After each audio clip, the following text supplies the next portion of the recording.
Good day. Today is Wednesday, the 4th of December, and I should say that even by the standards of recent weeks, the events of the last 24 hours have been truly extraordinary. And perhaps the most remarkable, astonishing thing that has happened up to this point, which I'm going to first discuss, is what I would unhesitatingly describe as an attempted coup by the president of South Korea against the constitutional system, the parliament, and its political leaders in South Korea. Now, the president, who was elected back in 2022 with a very small majority, less than 1%, and who has pursued a very strong pro-American and rather confrontational line, and who seems to be aligned very much with the political and military and security agencies in South Korea, what you might call South Korea's deep state. Anyway, the president unexpectedly, on the back of some arguments over the budget and apparently some attempts by the parliament, the South Korean parliament, which since parliamentary elections in April has a strong majority held by the left-wing opposition. Anyway, the president, late in the evening, appeared on national television and announced that he was declaring a state of emergency. And we subsequently learnt that this meant that the parliament itself would be prevented from meeting, that that strikes would be prohibited, that there would be restrictions on the media, that all the various steps and actions that are consistent with a seizure of power would take place. What was most extraordinary about this decision is that the president provided no clear explanation of why he was doing what he was doing. He said that there were reasons to believe that the left-wing opposition was in some form aligned with the authorities in North Korea. I have to say that is not just far-fetched, it is frankly ridiculous. And he provided no evidence to substantiate that truly extraordinary claim. And he said that he was acting basically to save or preserve South Korea from communism and to protect the liberal constitutional order and the freedom that South Koreans have from presumably some kind of takeover by the communists, both the internal ones in the left-wing opposition and the North Koreans. The whole thing was incredibly far-fetched. It's the sort of thing that one used to hear in military coups that used to take place in the 1960s. I lived through a military coup in 1967 in Greece, and I can very well remember at that time that almost identical claims were made then as the South Korean president was making last night. Now, it should be said straight away that South Korea is an extremely advanced country. I have visited South Korea. My brother-in-law is married to a South Korean woman and lives much of his time in South Korea. And I've visited him there in connection with his marriage, just to say. I've seen South Korea. Admittedly, I was there quite a long time ago, but it was certainly at that time a very advanced, extremely prosperous country. And no doubt it has its share of problems, but from everything that I've heard about it, it is an advanced and prosperous country, not just still, but perhaps even more so than it was when I visited it then. So it's not the sort of place, rich, developed, modern, industrial democracy, not at all the sort of place that one associates with military coups. Very different from the Greece of my childhood, the one where the military coup took place in 1967. And it's also a stable country. South Korea is a very stable country. It has regular elections for the presidency and for the parliament. There's always obviously concerns about the tense situation with North Korea. But overall, the economy is stable and the political situation in South Korea is stable. There's obviously changes of government, regular changes of government. There's regular elections. It is fair to say that South Korean presidents have had an unhappy history. One of them recently committed suicide. There have been numerous corruption allegations against various South Korean presidents. Several have been sent to prison, all kinds of things of that kind. But overall, today, the country is stable. It is certainly true that South Korea used to be a dictatorship run basically by the military and strongly aligned with the United States. However, that dictatorship fell way back in 1989, and ever since then, South Korea has been a stable democracy. So, the president's language was extreme to the point of being completely absurd and entirely detached from any political or social reality. However, it became very clear over the next few hours that the president was not acting completely on his own. The defense minister and the chief of staff supported what the president was doing. The chief of staff, who is presumably a regular army officer, obeyed the president's instructions and assumed the role of martial law administrator. And units of troops, military troops, were sent to the parliament in order to force its dissolution and to prevent the parliament itself from functioning. And reports were circulating that arrest warrants had been issued for the arrest of prominent opposition politicians. Again, something very, very similar to the events that took place regularly during the various coups in the 1960s, including the one that I lived through in 1967 in Greece.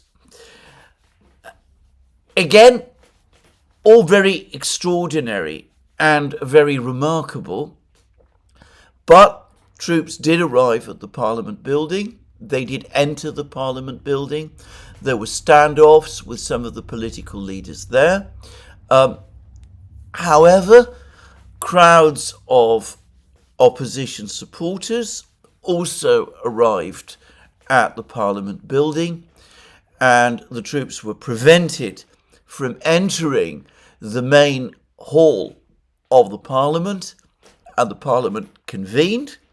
And after it became clear that not just the opposition party, which has a majority of the seats in the Parliament, but also the government party, the party which supports the president and of which the president is himself a part, after it became clear that the ruling party or what you might call the ruling party, had not been consulted by the president about what he was doing and had not been informed in advance, and was also strongly opposed to the action that he had taken.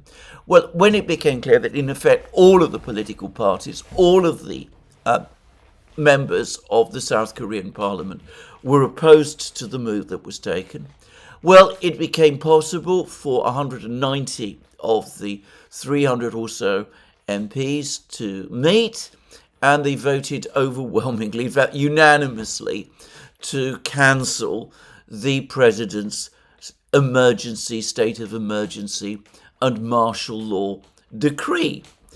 Well, after that happened, there was a period of some confusion, but eventually the troops, who apparently were drawn from a special forces unit who had been sent to the parliament, eventually that they withdrew. But remarkably, the word from the defence ministry, from the defence minister and from the chief of staff was that the martial law was still in effect, despite the fact that apparently Parliament in South Korea does have the constitutional authority to reverse a martial law decree imposed by the president. Anyway, the military said that they would continue to follow the president's orders, but by this point it became increasingly clear that the president himself was isolated. Most of the armed forces showed no interest in acting and supporting the martial law decree. The media continued to function. The telephone and other communications systems also continued to function. There was talk that the labor unions across South Korea were preparing for a general strike. And eventually, when it became clear that the president's own cabinet did not support him, he attended a cabinet meeting. The president attended a cabinet meeting. And there he said that he would, after all, cancel his own martial law decree. Now, in the hours that followed, the defense minister, who had supported the decree and who is apparently a personal friend of the president, announced that he was stepping down and apologized for what he had done. As of the time of making of this program, the president, however, is still clinging on, as presumably is the chief of staff.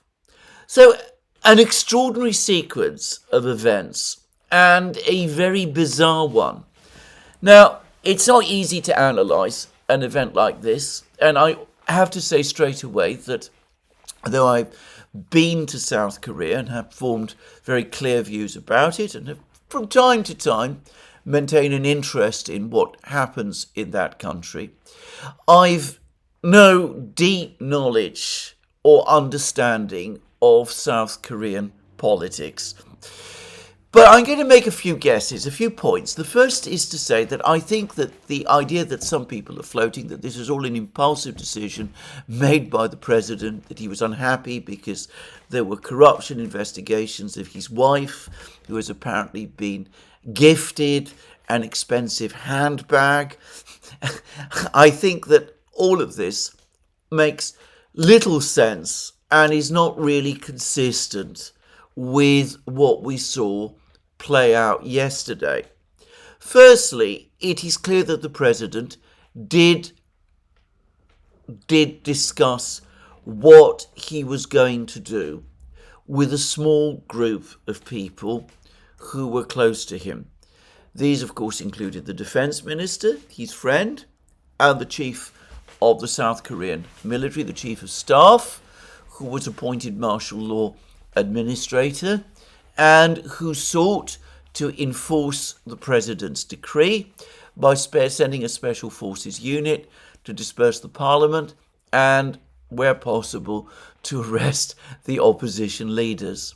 So I don't think one could say that this was an action taken by the president completely on impulse, without the president consulting anybody.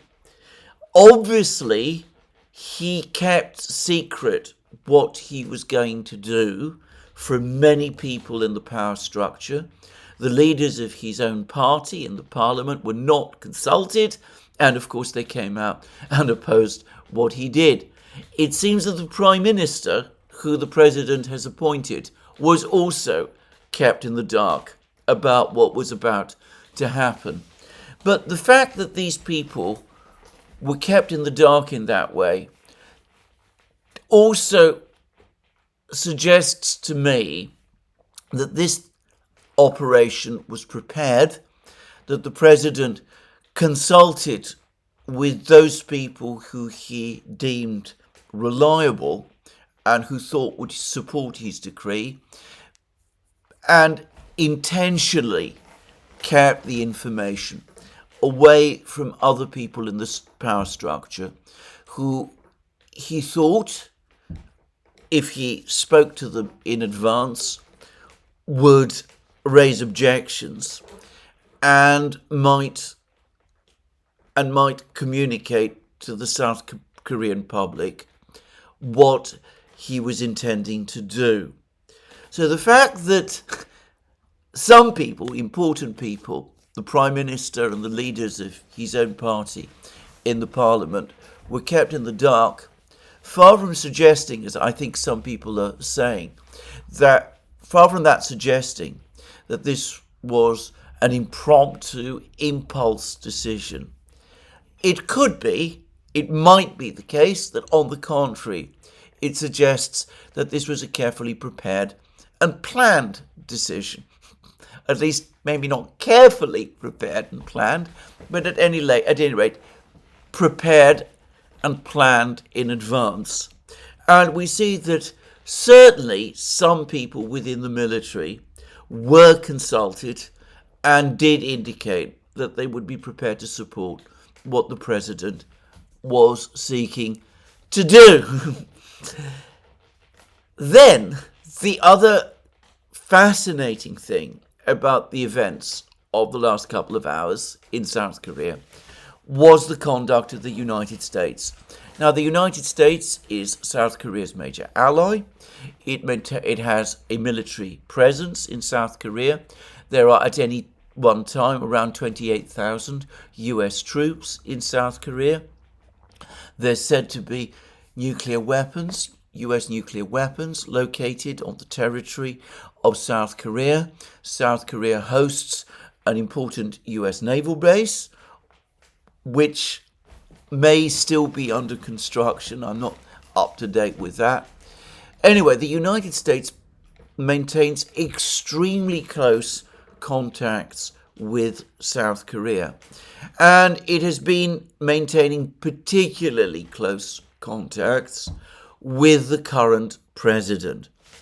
So the United States might be expected to have considerable influence over what happens in South Korea. In fact, I've always gained the impression that it does, that it has very, very strong links with the South Korean military, with the South Korean intelligence services, with the various other agencies of what might be referred to as the South Korean deep state. And as I said previously, the president is clearly a friend, a deep and close friend and ally of the United States, and has sought to maintain and preserve South Korea's alignment with the United States.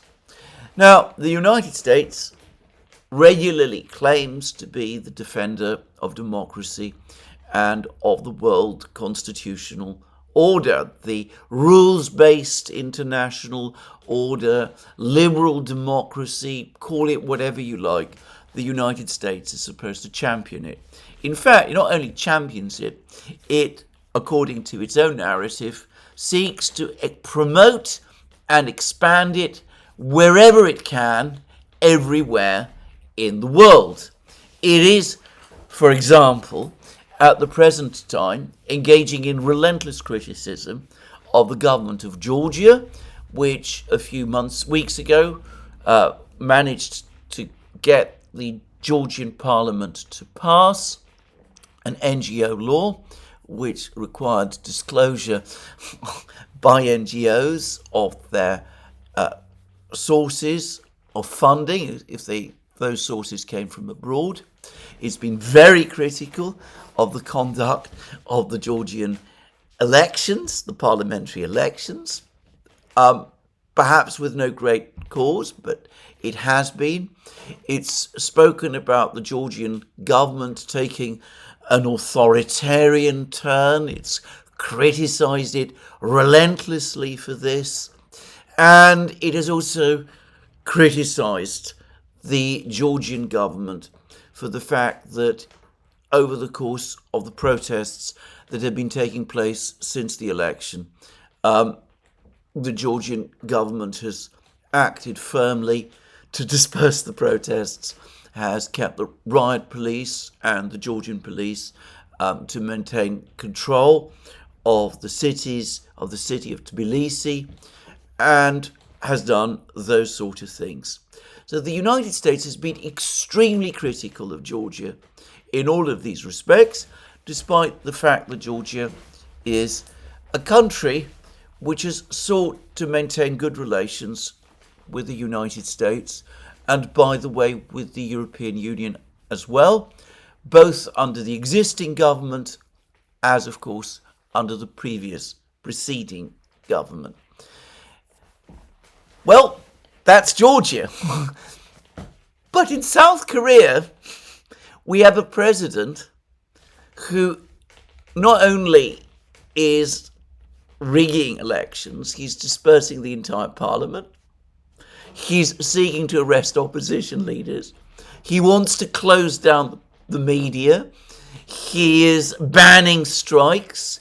He is in totality, proposing to do far more draconian things than the Georgian authorities not have done or have at any time said they would do.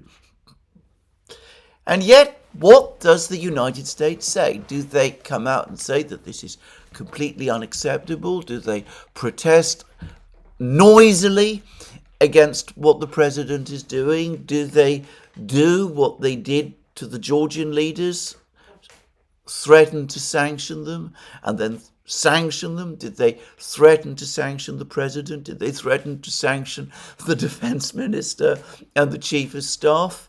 Of course, if the United States had done any one of these things, given the extent of US influence in South Korea, this entire operation that the president conducted, which, as I said, not only makes no sense in terms of the internal situation in South Korea, but is not even explained satisfactorily.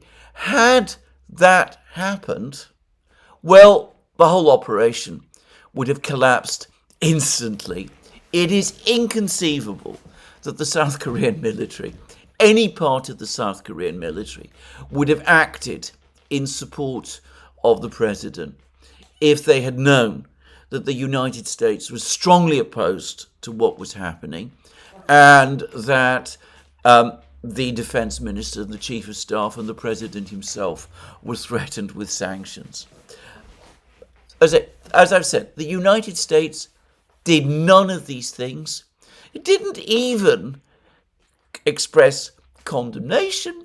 It made certain expressions of concern, but conspicuously did so without taking sides, and then went out of its way to say that the relationship between South Korea and the United States was inviolate, and that the United States would continue to fulfill all its obligations to South Korea, which, in the context of what was happening yesterday, could almost be seen as veiled statements of support for the president. So, what happened? What was going on? Why did the United States, which must know that all of the claims that the South Korean opposition are in league with North Korea that the president was making, and that South Korea is under threat of falling under communism. They must know that all of that is nonsense.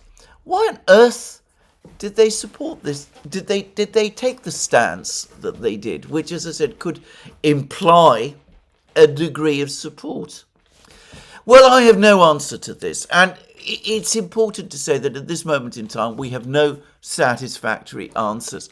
As of the time of making this programme, the Parliament, now it seems secure in itself, and probably before long in effective control of the country. Anyway, as of the time of making this programme, the Parliament is preparing or proposing to impeach the president. And I'm going to guess that after what happened, the president will be impeached and will be forced to step down. And it's likely that he will be prosecuted. There's already talk about that. And it may be that over the course of the various investigations, we will get a better understanding of these seemingly bizarre decisions. And maybe they will also explain the equally strange, inexplicable conduct of the United States. But, as I said many times, I'm the host of these programs. I make these programs. What I'm going to say from this point on is largely guesswork. In fact, it is entirely guesswork. It is pure speculation. But on my own programs, provided that I make it clear that it is pure speculation, I think I'm entitled to indulge in it a little. Now, over the last couple of weeks, we have had one major story about Korea, not South Korea or North Korea, Korea, which has been circulating in the international media and has attracted a vast amount of attention in the media in the United States and in Europe, which has been spoken about often by Western governments. And this is this extraordinary story, this incredible claim that there are North Korean troops in Kursk region preparing to fight the Ukrainians there. The United States, the Biden administration, has used the presence of these troops, who, as I discussed in my program yesterday, even Ukrainian soldiers have been unable to locate in Kursk. Anyway, the United States has justified its decision to authorize long-range missile strikes into Russia based on the notional presence of these troops in North Korea.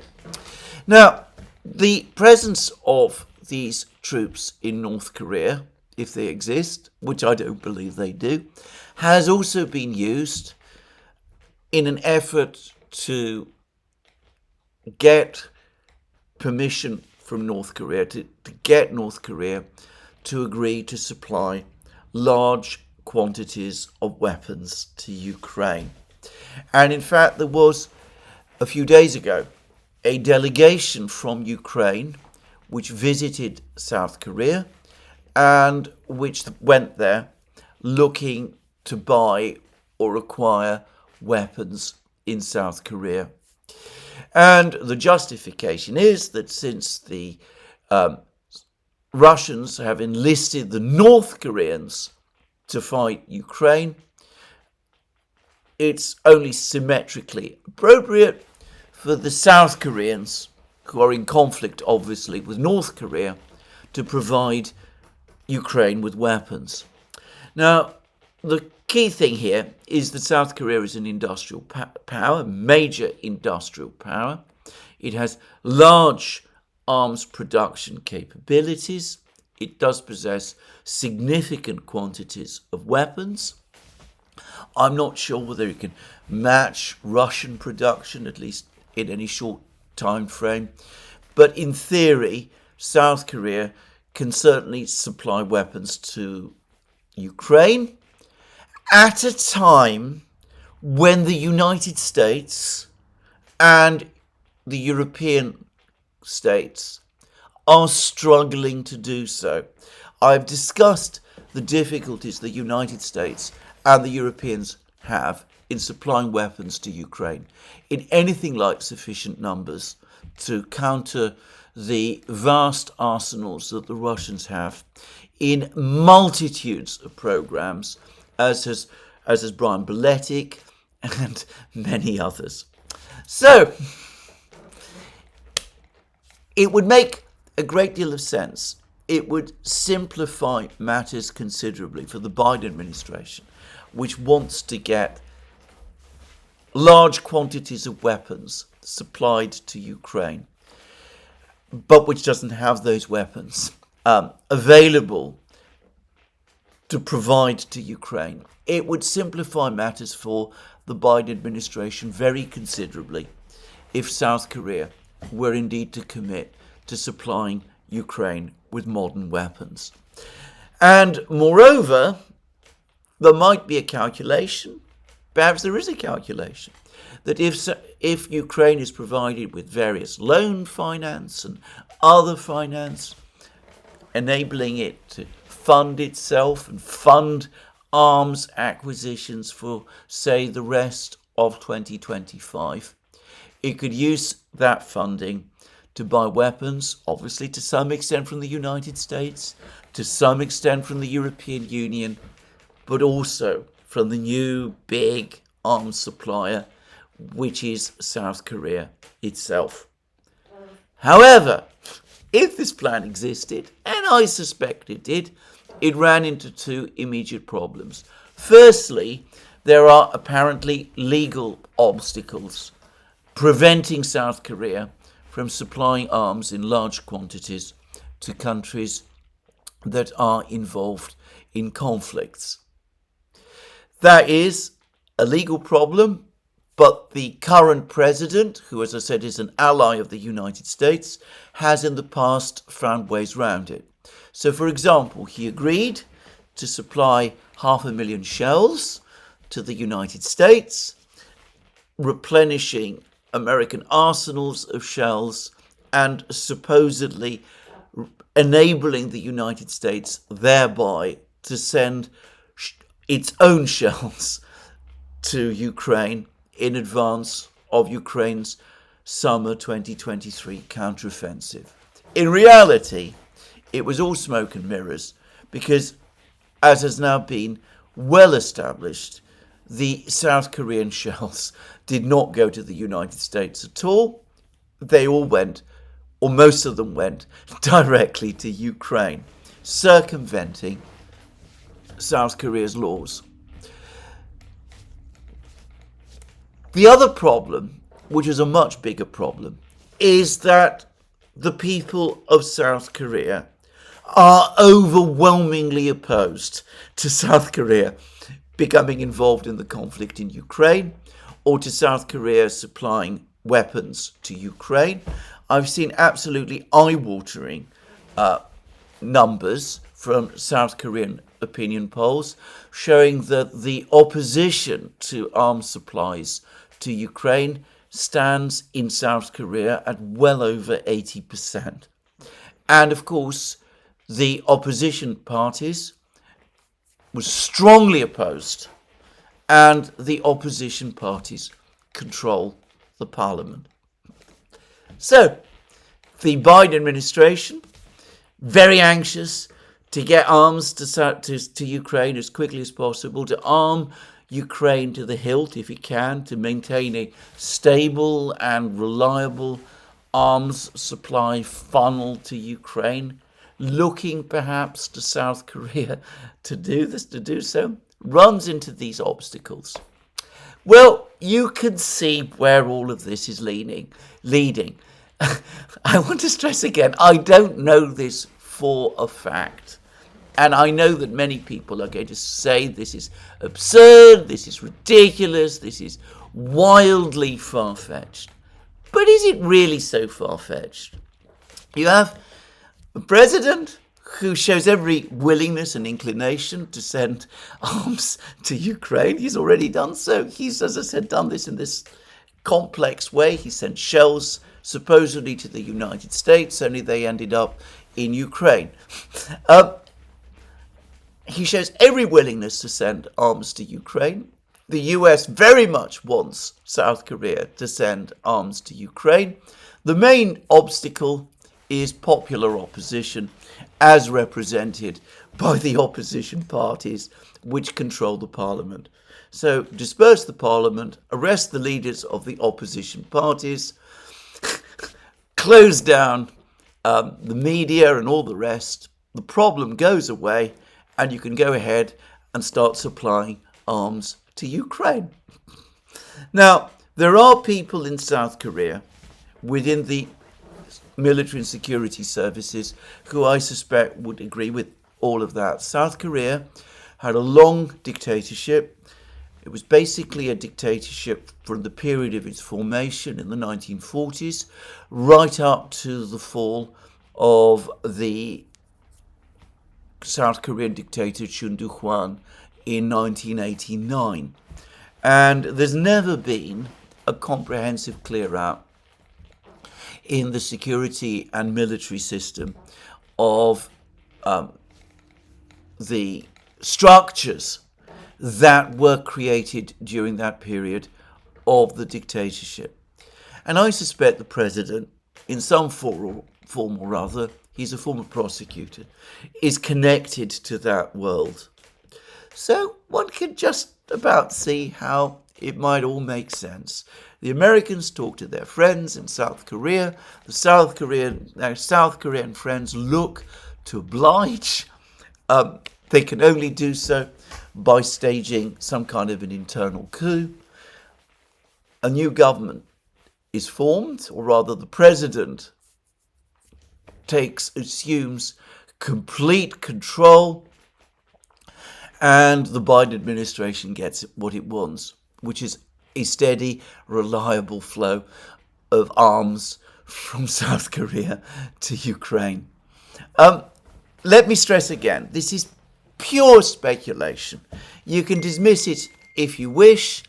Quite probably all kinds of evidence will surface over the next few weeks, which will prove all this wrong. But as I said, I can indulge in my own speculation. There is little real explanation at the moment as to what happened. And what I have set out at least provides a reason for the current events, the strange decision to dissolve the parliament, the strange decision to impose martial law, to arrest the leaders of the opposition, the strange, unexplained reticence of the United States. And, well, I can express it and set it out until perhaps a different explanation comes. Anyway, that's all I wanted to say about South Korea.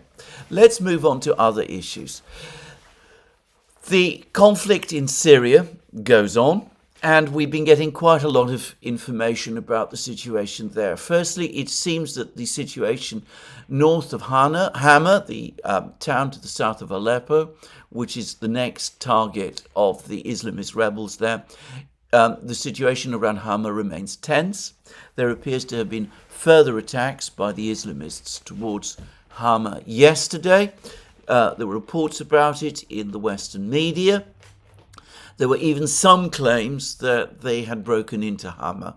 These have since been denied by the Syrian authorities. Some of the elite units of the Syrian army, including the Tiger forces, have apparently been rushed to Hama. And the Syrian newspaper Al-Watan is now claiming that the Syrian army has actually pushed the jihadis back from Hama by a distance of 20 kilometers. I'm not able to confirm any of this.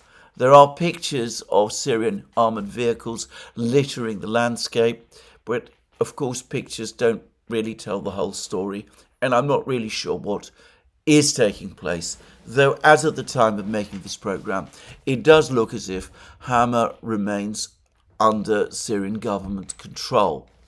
Meanwhile, the Russian Navy in the eastern Mediterranean has been conducting missile drills. Apparently, these have included simulated launches of Zircon hypersonic missiles, cruise missiles. I'm going to guess that these drills were prepared months ago, but of course the timing is useful in reminding all the various parties that the Russians have a military presence in Syria. Well, in the meantime, the diplomacy continues and it is becoming very active. We've had a very interesting accounts about the meeting between Foreign Minister Arakci of Iran and Foreign Minister Hadan of Turkey in Ankara about 2 days ago.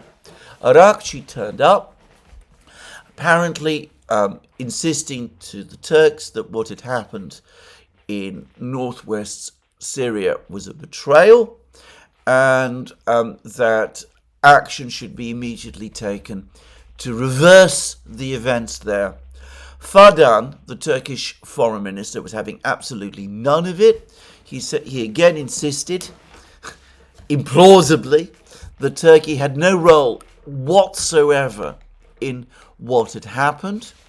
And he said that the entire problem lay with Assad and with Iran, in that despite all the years that had passed since the ending of the Syrian civil war, neither Assad nor the Iranians have shown any interest at all in negotiating a long-term political solution for Syria's internal difficulties. Apparently, it was a difficult and tense conversation. The Iranians came away feeling that the Turks had delivered a lecture to them, and the Turks felt that the Iranians had come empty-handed with no proposals from Assad himself about a political way forward to resolve the issue. So a difficult meeting between Fadan and Arakci, according to what I suspect are very reliable media reports coming out of the Middle East. Much more importantly, yesterday, the telephone conversation between Erdogan and Putin that I anticipated in my program yesterday has now taken place. And the Russians have consistently shown that they have a much more realistic understanding of Turkey's importance than perhaps the Iranians do. And this is the Russian readout of the call. The Turks have provided their own readout, but I think the Russian one in some respects is more interesting. Russian readouts are always very interesting. Anyway, we're told that Vladimir Putin had a telephone conversation with President of the Republic of Turkey, Recep Tayyip Erdogan, at the Turkish side's initiative. I said yesterday that Erdogan, I got the sense that Erdogan was trying to call Putin, that Putin was in no hurry to answer the call. Putin, in other words, kept Erdogan waiting. We now see confirmation from the Russians that it was indeed the Turks who were wanting to speak. And we now have confirmation. We nonetheless see a decision by the Russians who understand Turkey's importance, that the time for the call has come. And this is what the Russian readout says. The presidents had an in-depth discussion of the quickly escalating tensions in Syria. Vladimir Putin stressed the urgent need to stop radical groups' terrorist aggression against the Syrian state and provide comprehensive assistance to the legitimate authorities' effort efforts to restore stability and constitutional order across the country, including using Ankara's capabilities in the region. Notice again that the readout doesn't mention President Assad by name, but it talks about the legitimate authorities, which of course means Assad's government, and it talks about restoring stability and constitutional order across the country. So that by definition includes Idlib region, but it also importantly includes the Kurdish controlled regions in the east of Syria, where the United States currently has a military presence, which is a matter of concern to Turkey. And Putin was careful to say that doing so would have to be done using Ankara's capabilities in the region. So the Turks are being invited by the Russians to play a positive role. And then the readout goes on to say, in this context, the two leaders spoke in favour of strengthening cooperation both bilaterally and within the framework of the Astana process. So the Russians and the Turks are going to remain in contact with each other, and they're going to do so both within the Astana process. In other words, they're going to conduct meetings with the Iranians also present, but they will conduct meetings with each other, sometimes without Iran. And then the readout goes on to say the key importance of further close coordination between Russia, Turkey and Iran to normalize the situation in Syria was highlighted. So Turkey is going to have to play a role, and so is Iran. Nobody's being cut out or excluded. They will all have to work together to bring the situation back under control. The Russians may be furious with Erdogan, but they understand that for the time being, they need him to try to stabilize Syria, and they need his help to stabilize Syria in the long term. Something which Assad has resisted, and a perspective that Iran up to now has tended to resist also. And then the readout goes on to say the two countries' presidents will stay in touch to continue searching steps to de-escalate the crisis. So they will remain in touch. And then the readout finishes on a positive note. A number of topical issues related to further development of mutually beneficial Russian-Turkish cooperation with an emphasis on trade, economic and energy components were also discussed. So the Russians and the Turks remain determined to preserve their good relations with each other. Now, I know this is all going to come as very disappointing to some people, but the Russians would say, Putin would say, this is simply realpolitik. Turkey is the most powerful country in the region. You cannot stabilize Syria without Turkey. Russia, anyway, its national interests dictate the need for good relations with Turkey at this particular point in time. So therefore, and for that reason, Russia and Turkey must continue to work closely with each other. And we have just received news shortly before this video was made that in fact Lavrov, Fadan and Arakchi, the foreign ministers of Russia, Turkey and Iran, are due to meet with each other over the next day or so, I believe in Doha, in Qatar, all with a view to trying to find some kind of settlement, some kind of way forward to bring peace to Syria. Whatever one's views about all of these diplomatic moves over the Syrian conflict, and by the way, tensions exist.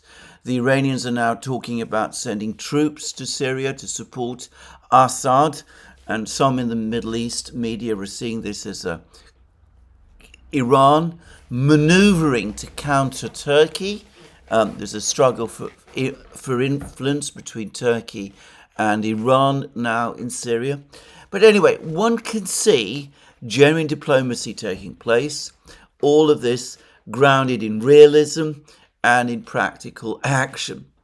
Same cannot be said about the situation with respect to Ukraine.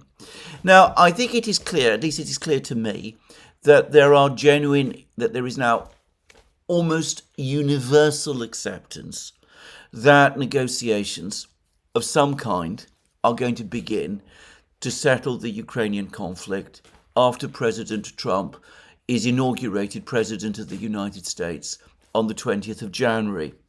And that, by the way, let me stress, is a good thing. And it is a major change from what we saw under the current administration. Throughout the entire period of the conflict between Ukraine and Russia, throughout the entire period of this SMO, the Biden administration has, to all intents and purposes, engaged in no diplomacy at all. They have had no contacts with the Russians. Biden has never spoken to Putin. There's been, I believe, one meeting between Blinken and Lavrov, which went absolutely nowhere and didn't last for very long. The Americans have consistently said that they will leave it to the Ukrainians to decide when they want to negotiate and in what form, and what proposals the Ukrainians would take forward. And complete abdication of responsibility by the Biden White House, in effect contracting out for the conduct of US foreign policy to, of all people, Vladimir Zelensky. Well, the Trump administration, the coming Trump administration, appears to be is taking a completely different approach. They've appointed a peace envoy, who is General Kellogg. He presumably will be meeting with Putin at some point. It's likely that there will be calls between Putin and Trump, so we're going to have some degree of diplomatic contact resume. And in my opinion, that is entirely a good thing, and it might eventually bring us to the point when there is some form of genuine settlement of this crisis that we're seeing, at least some movement forward in terms of the diplomacy. But with all of that, there is still grave uncertainty about what to do. Now, Reuters today has an extraordinary article, which I'm not sure that I take entirely seriously, saying that President Trump is being offered 3 different plans about how to end the conflict in Ukraine. One is the plan supposedly put together by General Kellogg. The other is an alternative plan supposedly put together by his vice president or future vice president, J.D. Vance, and Rick Grenell, who's also there as one of Trump's foreign policy advisors, though he was not appointed, as many, including myself, hopes, the peace envoy. Rick Grenell has also allegedly put forward a plan of his own. None of these plans have been made public. There is uncertainty as to what these plans contain. I am not sure that these plans even exist. It could once again be manoeuvring by the British and by Reuters. Reuters is a British news agency, to try to box the Trump administration in, to force the Trump administration to take positions in advance of the negotiations, which it might not want in the end to do. Just saying. So I'm not sure that these plans exist, but clearly there is some intention in Washington amongst Trump's people and on the part of Trump himself to try to find some way to end the conflict. Apparently, what all of these supposed plans, the Kellogg plan, the Vance plan, and the Grenell plan have in common is that they all agree that Ukraine cannot join NATO, that this is simply not something that is practical, that Ukraine is going to have to accept that it's not going to happen. And all of them, in some form or other, float proposals for the partition of Ukraine, though there is great uncertainty as to the boundaries and the arrangements for that partition. Anyway, that's the Americans. The Europeans and the Ukrainians are taking a different view. The NATO Secretary General, Mark Rutte, has now come forward and said that actually it's a bad idea to have negotiations of any kind at all at this time. The Russians, after all, are winning the war. What we must do is supply weapons to Ukraine in enormous numbers so that the Ukrainians can turn the situation round and that way put themselves in an advantageous position, and that will be the point when negotiations can begin. That is, of course, the identical policy to the one that the Biden administration claims that it has been following since February 2022. Arm Ukraine to the hilt until Ukraine is so strong, so obviously in control and in command of the situation that the Russians are forced to come to terms, those terms being Ukraine's terms.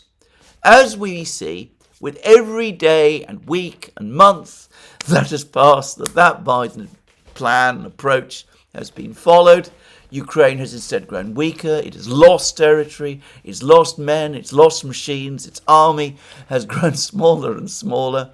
But Mark Rutte continues to say that that's the correct approach, and that is the approach that the United States must continue to follow. He is resurrecting or seeking to perpetuate the Biden approach whilst packaging it in a way that is intended to appeal to Trump by implying to Trump, well, actually, we're all in agreement with you.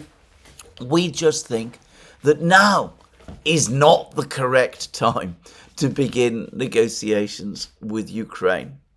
So that's Mark Rutte. Other countries taking a different view. And, of course, the most important country in this context is Ukraine itself. The Ukrainians, Zelensky, are now focused on one thing, bringing Ukraine into NATO. They say that if they're going to concede any ground at all, they need firm security guarantees from the West that what's left of Ukraine will be protected and preserved, that the only way those guarantees can be secure, the only safe guarantee, the only guarantee that Ukraine can accept is immediate NATO membership. And Zelensky has made it clear that that NATO membership must extend to the entirety of Ukraine's post-1991 territory, including Crimea and Donbass. And again, the proposal, one can see what the proposal basically is. Ukraine allows the Russians to continue to occupy eastern Ukraine, Crimea. 100,000 European troops are sent to protect, supposedly, the rest of Ukraine. Ukraine joins NATO. There is a ceasefire. Of course, the ceasefire is then broken, as it would inevitably be. The suggestion, the claim would be that the Russians broke the ceasefire. Whether they did or whether the Ukrainians did is immaterial, because, of course, the West would always say it was the Russians who broke the ceasefire. The ceasefire would be broken, the conflict would resume, only this time Ukraine would be able to resume the conflict as a NATO member state with European forces, NATO forces in other words, on its territory. There would be war between NATO and the Russians, and the Ukrainians would have some hopes, or would believe that there were hopes, that their entire territory would be brought back under their control. That, I think it is fairly clear, is Zelensky's plan in this scenario. And I am also fairly sure that there are a lot of people in Europe, at least, who understand that very well and who support the plan for the same reason that Zelensky does, because they see it as the mechanism to freeze the conflict until the West and Ukraine are in a much stronger position from which they can then go on to win the war. For that very same reason, the Russians, who are many things, but certainly not fools, are not going to agree to this proposal. And in the meantime, other NATO states are apparently not agreeing to this proposal either. And the latest reports say that at another NATO meeting which has just taken place, agreement was reached that there should be no invitation to Ukraine to join NATO now. What needs to happen instead is for floods of weapons from the West to be sent to Ukraine, and for the Ukrainians themselves to lower the conscription age to 18 so that they can continue the war. A demand from Western politicians that Ukraine sacrifice its young people in a war that is being lost in order to continue to play the poker game with Moscow. I find it revolting, but there it is. So all of these are maneuvers that the Ukrainians, the European powers, and the Trump people in the United States, and of course the Biden administration, all of these are maneuvers and plans and intricate games. They're all playing with each other. In the last weeks, when Biden is in office, in the hope that somehow that can box in Donald Trump after he becomes president, so that either he reverts to the Biden course or the Russians can somehow be fooled into losing the war at the diplomatic table, which they're about to win on the battlefield. I'm going to say again that I would not be surprised if the recent events in South Korea, remote though South Korea appears to be from this conflict, are in some way connected to all that we have just seen happen on the diplomatic front in Ukraine. In the meantime, of course, the Russian advances continue. The Russians tightening their grip on Velikaya Novosilka. I think that they probably now control around 80% of Kurakovo. There is now universal acknowledgement that they control Stary Terny, the village at the western end of the Kurakovo reservoir, putting Ukrainian troops, the remaining Ukrainian troops in Kurakovo, into a potential cauldron situation. And it seems that the Russians have now not only advanced north and entered the village of Suche Yali, but they have also entered the village of Constantinople, which also appears to slam shut, or potentially slam shut, the cauldron that is developing around amongst the Ukrainian troops in the fields and small villages south of Kurakovo as well. And there appears to be an accumulation of evidence now that the Russians have indeed captured the slag heaps, the key slag heaps in Toretsk. And again, from the pictures that I've seen, they appear to control roughly 70% of Toretsk and perhaps the more strategic positions in Toretsk as well. One more heave, and I suspect Toretsk and probably Chasiv Yar are done. So that's the reality that Westerners look away from. I read an extraordinary piece in The Guardian this morning, which I suspect originates with the ISW, which says that all the big Russian advances of the last 10 months, that they have mostly captured agricultural land rather than big cities. This is simply not true. The Russians have been capturing strong fortified positions one after the other.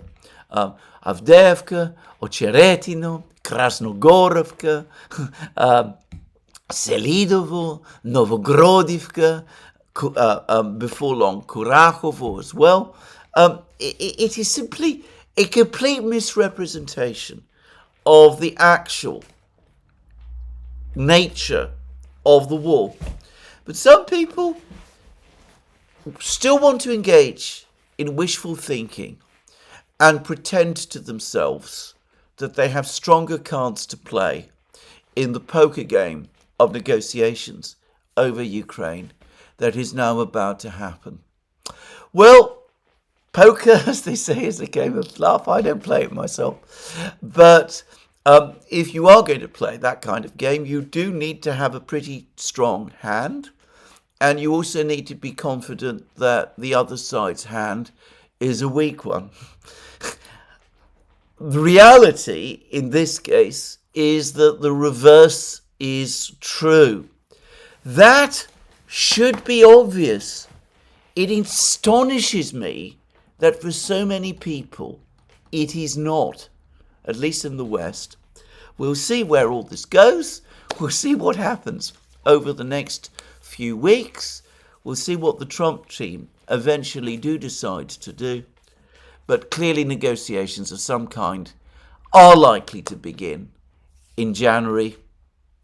We'll see on what basis they start. And, well, I wonder in which direction they will go. Well, that ends my programme for today. There'll be more from me soon. Let me remind you again that you can find all our programmes on our various platforms, Locals, Rumble and X. You can support our work via Patreon and Subscribestar and by going to our shop, links under this video. And also please remember that if you've liked this video, you can tick the like button and check your subscription to this channel. As I said, that's me for today. Tomorrow I do intend to make a more in-depth view of the events in Georgia. I should say that I was on Pascal Lottaz's channel yesterday and we did a program about Georgia then. That's neutrality studies. And also lots going on in the world, and I'll be very interested to see if my speculations about the events in South Korea turn out in any possible way true. Last but not least, I should say that Professor Postol has done another utterly fascinating and, in my opinion, both authoritative and definitive analysis of the Oreshnik on Daniel Davis's program, and I'm going to turn to that in my next program tomorrow.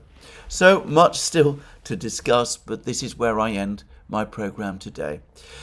Please all have a very good day. Speak to you again tomorrow.